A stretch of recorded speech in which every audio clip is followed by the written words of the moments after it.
पानी से भरा इंजेक्शन लगाए तो क्या होगा? हवाई जहाज में यात्रा करते समय कई बार झटके क्यों लगते हैं? क्या घोड़ा सच में कभी सोता नहीं है? शरीर में खाली इंजेक्शन लगाएंगे तो क्या होगा?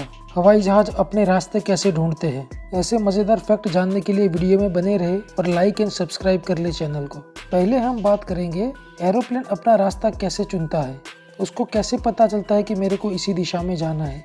आज हम बात करेंगे हवाई जहाज अपना रास्ता कैसे ढूंढता है, उन्हें कैसे पता चलता है कि किस दिशा में जाना है, या हवाई जहाज को रात में रास्ता कैसे दिखाई देता है।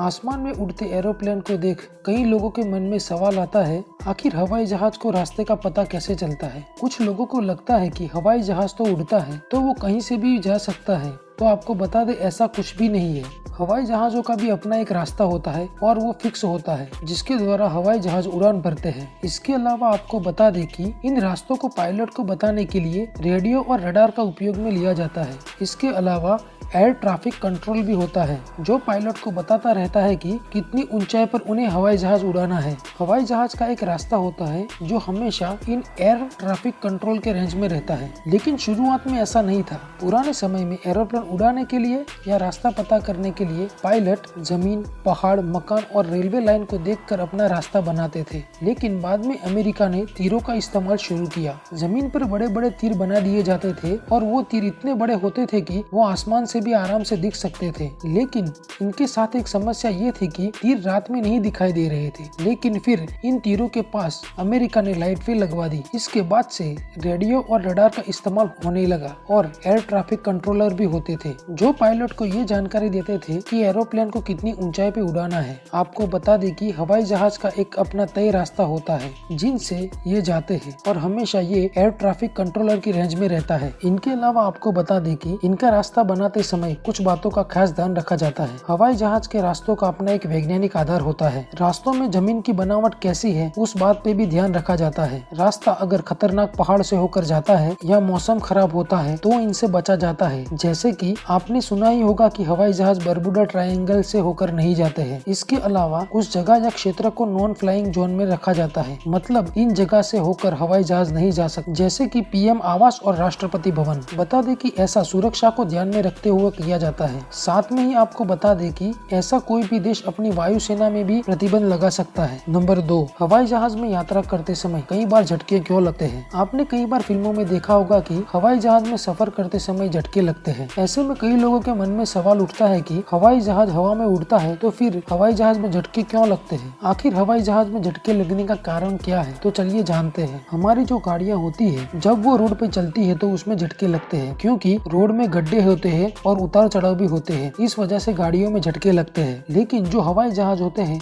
वो हवा की सतह पर चलते हैं, लेकिन यह हवा हर जगह एक जैसी नहीं होती, यानी कहीं कम होती है और कहीं ज्यादा होती है। इस वजह से हवा की सतह पर गस्त बन जाता है और ये टर्बुलेंस का रूप ले लेती है। तो आपको समझ में आ गया होगा कि हवा में झटके क्यों लगते हैं। तो प्लीज चैनल को लाइक एंड सब्सक्राइब कर लीजिए और ज्यादा से ज्यादा शेयर करें। नंबर 3, घोड़ा कभी सोता क्यों नहीं है? आप सभी ने घोड़ों को तो देखा ही होगा। घोड़ा एक ताकतवर और फुर्तीला प्राणी माना जाता है और साथ ही में घोड़ों की दुनिया भर में बहुत सारी प्रजाति पाई जाती है। लेकिन घोड़ों को लेकर आपने एक बात जरूर नोटिस की होगी कि घोड़े हमेशा खड़े रहते हैं, और यह भी देखा होगा कि वो कभी सोते नहीं है। लेकिन क्या यह सच में है? ऐसा बिल्कुल नहीं है कि घोड़े कभी सोते नहीं है। दुनिया में जितने भी पशु, पक्षी और प्राणी हैं, उनकी नींद उनके आवश्यकता के अनुसार ही तय है। बता दें कि घोड़ा अत्यधिक ऊर्जा तथा ताकतवर प्राणी है। उसकी इसी ऊर्जा की वजह से उसको बहुत कम नींद की जरूरत होती है और घोड़ा दिन में सिर्फ 30 से 40 मिनट ही सोता है, क्योंकि इससे ज्यादा नींद उसे जरूरत नहीं होती है और वह यह थोड़ी सी नींद थोड़े थोड़े टुकड़ों में लेता है। इसके अलावा घोड़ा हमेशा खड़ा रहता है और घोड़े की हमेशा खड़े रहने के पीछे का कारण यह है कि घोड़ा हमेशा तैयार स्थिति में ही रहता है। इसके लिए घोड़े की पैरों की मांसपेशियां और उसकी शारीरिक बनावट भी काफी कारगर साबित होती है। अब देखा जाए तो घोड़े के पैर एकदम चारपाई जैसे होते हैं। ये बिल्कुल तने हुए होते हैं जो उसे हर परिस्थिति में मदद करती है, और जब घोड़ा सोता है तब वो उसे गिरने नहीं देता है। जब घोड़ा खड़ा होकर सोता है तो उस समय पैरों की कोशिकाओं को एक तरह से आपस में खींचकर कड़क बना देती है और उसे नींद के दौरान गिरने से बचाती है। एक वक्त में कुछ मिनटों की नींद लेने पर पैर उतना तनाव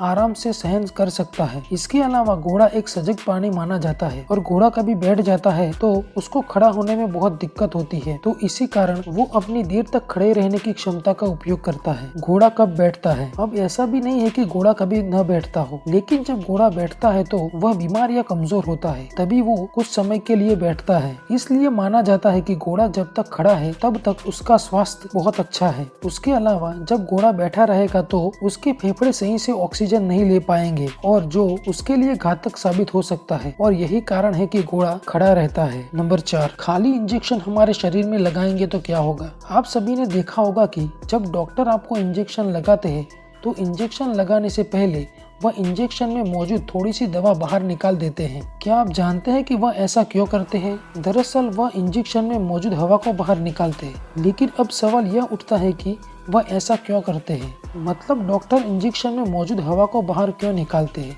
तो चलिए हम आपको बताते हैं कि डॉक्टर ऐसा क्यों करते हैं। डॉक्टर इंजेक्शन लगाने से पहले उसमें मौजूद हवा को क्यों निकालते हैं? क्योंकि अगर किसी व्यक्ति को खाली इंजेक्शन लगा दिया जाए कि जिसमें एयर बबल हो तो काफी खतरनाक साबित हो सकता है, क्योंकि ऐसा करने से रक्त संचार में बाधा हो सकती है। क्या खाली इंजेक्शन लगाने से इंसान की जान जा सकती है? सबसे पहले बता दें कि इंजेक्शन में जो हवा होती है उसको एयर एम्बुलेशन कहा जाता है। अगर किसी को खाली या एयर वाला इंजेक्शन लगा दिया जाए तो ऐसा करने से उस व्यक्ति की जान भी जा सकती है। अगर हम इसे एक उदाहरण के जरिए समझे तो मान लीजिए एक पाइप है जिसमें से पानी निकलता है। अगर इस पाइप में एक छोटा सा पत्थर चला जाए तो वह पानी के साथ आसानी से पाइप से बाहर निकल जाएगा, लेकिन यह पत्थर अगर पाइप जितना ही बड़ा हो तो पत्थर के पाइप में फंसने के चांस बहुत ही ज्यादा होते हैं, और अगर यह पत्थर पाइप में फंस जाए तो पाइप से पानी बाहर नहीं निकलेगा। बता दें कि जो इंजेक्शन होता है उसे नस में लगाया जाता है और नसों में खून बहता रहता है। ये नस एक तरह का रास्ता होती है जिसमें से रक्त संचार या ब्लड फ्लो चालू रहता है। अगर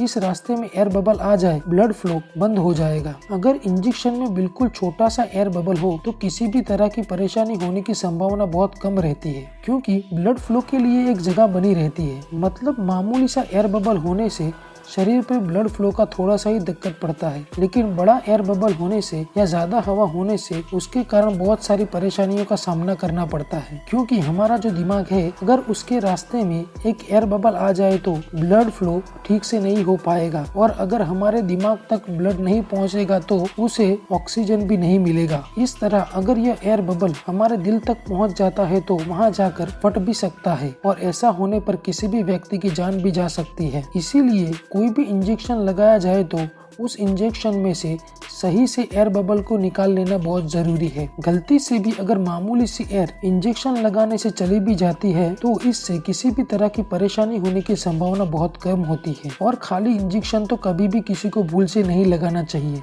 क्योंकि ऐसा करने से जान भी जा सकती है। नंबर 5, पानी से भरा इंजेक्शन मानव शरीर में लगाएंगे तो क्या होगा? आपने कभी न कभी इंजेक्शन तो जरूर लगवाया ही होगा। जब भी आप बीमार पड़ते हो तो डॉक्टर हमें दवा के साथ साथ कई बार इंजेक्शन भी लगाते हैं। तो क्या आपने कभी सोचा है कि अगर गलती से भी पानी से भरा इंजेक्शन लगा दिया जाए तो क्या होगा? क्या ऐसा करने से इंसान की मौत हो सकती है? तो चलिए जानते हैं कि पानी से भरा इंजेक्शन लगाने से क्या होता है। अक्सर जब हम बीमार होते हैं तो डॉक्टर हमें इंजेक्शन देते हैं, लेकिन कई बार बीमारियों में डॉक्टर नसों में मेडिसिन पहुंचाने के लिए इंजेक्शन में मेडिसिन और पानी दोनों का मिश्रण लगाते हैं। लेकिन यह पानी स्टेराइल वाटर होता है, यानी कि ये पानी कि जिसमें मौजूद छोटे से छोटे बैक्टीरिया को भी खत्म करके और हर तरह की गंदगी को निकाल दिया जाता है, और तब जाकर उसको नसों में लगाया जाता है। लेकिन अगर गलती से नल का पानी या फिल्टर किया हुआ पानी का इंजेक्शन के जरिए हमारे शरीर में लगा दिया जाए तो क्या होगा? नल का पानी या फिल्टर हुआ पानी इंजेक्शन के द्वारा नसों में भेजने का मतलब है कि हम सीधे सीधे बैक्टीरिया को हमारे ब्लड यानी खून में भेज रहे हैं, जिसके कारण आपको कई तरह की बीमारियां और इन्फेक्शन होने का खतरा बढ़ जाता है। इसके कारण पंप करने में दिल को काफी परेशानी होती है, और जिसे आपको हार्ट अटैक आने का भी खतरा बढ़ जाता है। क्योंकि हम शरीर में साधारण पानी इंजेक्ट कर रहे हैं तो इससे हमारे शरीर में मौजूद ब्लड सेल्स का भी बिगड़ना बहुत नॉर्मल प्रॉब्लम है। इस कारण हमारे शरीर में मौजूद ब्लड सेल्स धीरे धीरे खत्म होना शुरू हो जाएंगे। तो ऐसे में हमारी इम्यूनिटी पूरी तरह खत्म हो जाएगी और इंसानी शरीर बेकार हो जाएगा। तो गलती से भी ऐसा न करें। तो आपको पता चल गया होगा कि पानी से भरा इंजेक्शन शरीर में इंजेक्ट करेंगे तो क्या होगा। ऐसा गलती से भी मत करिए। दोस्तों, वीडियो देखने के लिए धन्यवाद। प्लीज चैनल को लाइक, सब्सक्राइब एंड कमेंट कीजिए कैसा आपको वीडियो लगा।